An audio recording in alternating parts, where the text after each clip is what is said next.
680's business editor Richard Southern joins us now. And Richard, ride-hailing service Lyft, we heard today it launched in the city. And even though the company is much smaller, it's actually in much better financial shape than Uber. Yeah, it may be, Francis. Of course, both those ride-sharing services are private companies, but there's been a lot of reporting on exactly how much money they may be making or losing. But yeah, Lyft is much smaller than Uber. Lyft operating now in just two countries, the United States and now Canada, as we look at the first ride happening here in Toronto earlier today. And Lyft has given 500 million rides, whereas Uber operates in 77 countries and has given 5 billion rides. But by all accounts, Lyft might be in a better financial position.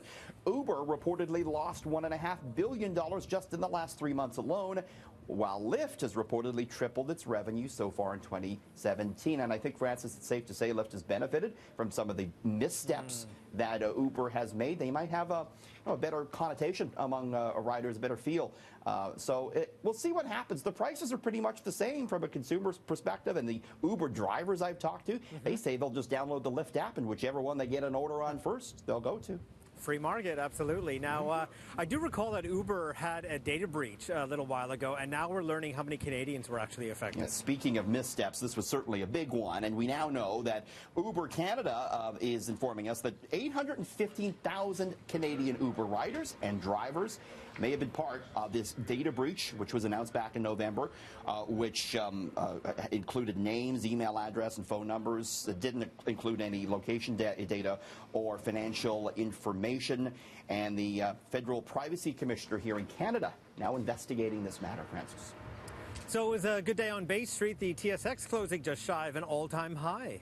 Yeah, it looked like it was going to do it. In the end, it was up 10 points, very close to a record high. Things have looked a lot better for Bay Street since September.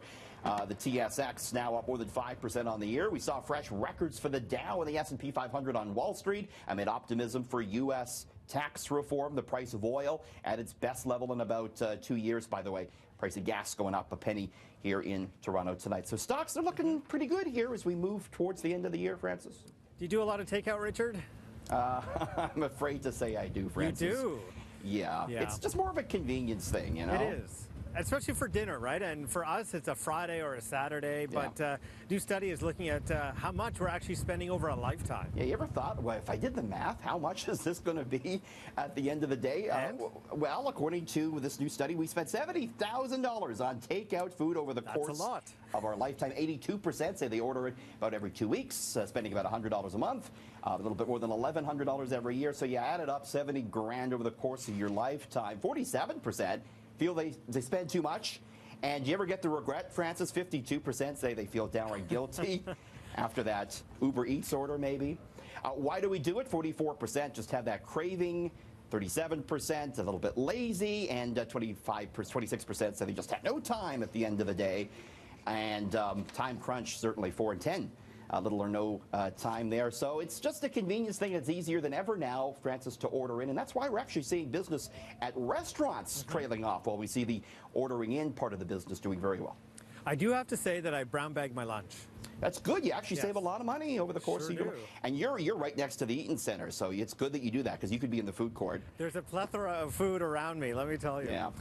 Now, this is entirely a really bizarre food trend. So the market for very old chocolate and cake is actually booming. So I want to show you, this is a picture. This is a box of chocolates, Francis. This was made in 1910 by Cadbury in England. Okay. So it's supposed to be Little Red Riding Hood and some characters. That's a very old piece of cake. In fact, that's a 70-year-old piece of wedding cake from when Queen Elizabeth II married her husband, Prince Philip. So that cake sold for $2,000 Canadian. I know. And that old box of chocolates we were looking at expected to sell for maybe upwards of $1,000 when it hits the auction block next week. It's one of those weird investments that people are looking more at, kind of a conversation. An investment? Yeah. Remember on Seinfeld, Elaine had the old wedding cake. She ended up eating it. Don't recommend you eat those things, but hey, they might make you some money. And the chocolate looked a little scary, I have to say. Yeah, stay away from that. Don't eat it. Just look at it. All right. Thank you, Richard. Thanks.